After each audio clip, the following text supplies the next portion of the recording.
Okurujerwa mukuru w'akakiiko akarukurwanisa obushuma bw'emibazi omu marwariro ga gavumenti akenshi y'omwembezi w'ihanga ya State House Dr. Elijah Semanda nashoborra ku irwariro eri ryejwangize omu bushuma bw'ebintu bingi ayirwariro aha harimu nk'amanda ag'amamotoka masya obushuma bw'emibazi omu irwariro za kanyabwengye z'ekika kya laptop na n'obwoma oburukukwata enkuba otiireho ebindi okushishikara yakigumya kongu obushuma nyamwingi busimbira amakanda ah'irwariro aha kandi omwe aha barukukoreraho ariyo nakyondozebwaho emishango y'obushuma.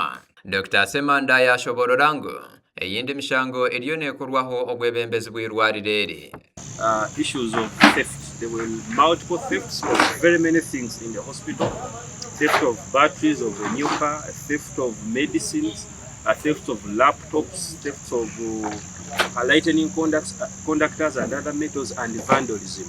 Omurukiiko oru rwa baraza rutebeekanisibwa akakiiko ka State House Health Monitoring Unit aha by'obuheereza bw'irwariro erikuru erya Hoima aha Boma Grounds omu Hoima City. Dr. Semaganda nashoborra ku irwariro eri ryine ebizibu nyamwingi ngu konka nkatiimu okuruga omu kakiiko aka bariyo nibakoregana nk'enyine emwe n'obwebembezi bw'irwariro eri okurebeka ngu empeereza y'ebyamagara yahindukaho. Tagara n'okuvuma olulimi olubi ensonga nkulu nnyo nze bannaye nze ndwaza abantu ala nange ndwala ngenda n'entulo nenda abantu nga bavuma batuvuma. Dr. Semaganda nashoborra ngu naiza kwimusiraka abikwatirine n'okukora akabafu ah'irwariro eryo hamwe n'okubashakira okutunga abashaho abakugu okora aha nshonga ez'ebyamagara ezine mu igufa. As a city, it has health centers, about 3 health centers, but none of them has a theater, so there is no health center full. So that means that Hoima Regional Referral Hospital shoulders the burden of the entire city, the district, plus the 9 referring districts. Aha nshonga ekwatirine n'abasurukare ba UPDF abateirwe aha mwanya ogurukutahirwamu omu irwariro eri okuchebera abarukutahamu RCC wa Hoima City Badru Mugabi yashoborra ngu ababa bateireho n'ekigendererwa ekyokuchebera n'okushijuma enkozi z'ebibi abakubasa kubabe ebigendererwa by'omwirima kubisya ah'irwariro eri. Nkwenda kubamanyisa nti UPDF did not just come by accident, but there was a concern of insecurity neruga mu irwaro, and it was a board resolution.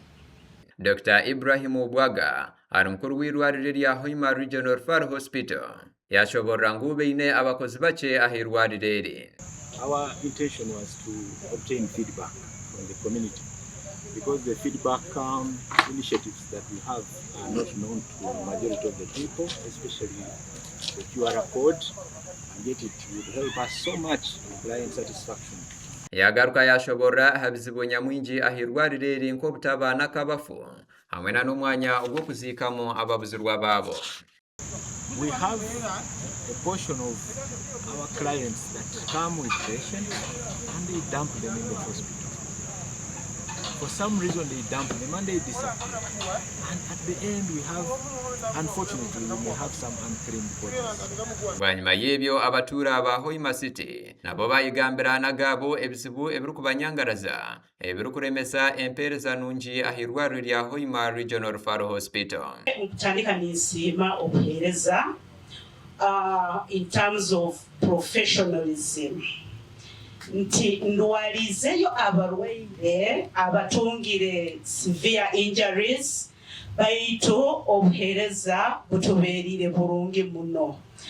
Abadaktari betwina abadoctors tibakumala omukyalo lati akibalizo kati abaino mwami oli nwakibalizoho yagamba okusanga abarwaire babalikeire bana abayintani. Mukazi wange akatunga accident nibamutomera n'aturasomera kusomesa yarugwa amaino gachweka amaino gachwekere gasigara omunda omunyama hanyuma omukazi ogwo nkamuleta nyamwikya boma obunyamwikize boma omusekisone kwatibwa ya maino bakangamba itwe otatuhaire sente ebyo banzo garuka harubajo akabaroho omukazi omu ali daktari Gasha kwa Gad Asaba ahabwa Tayari West.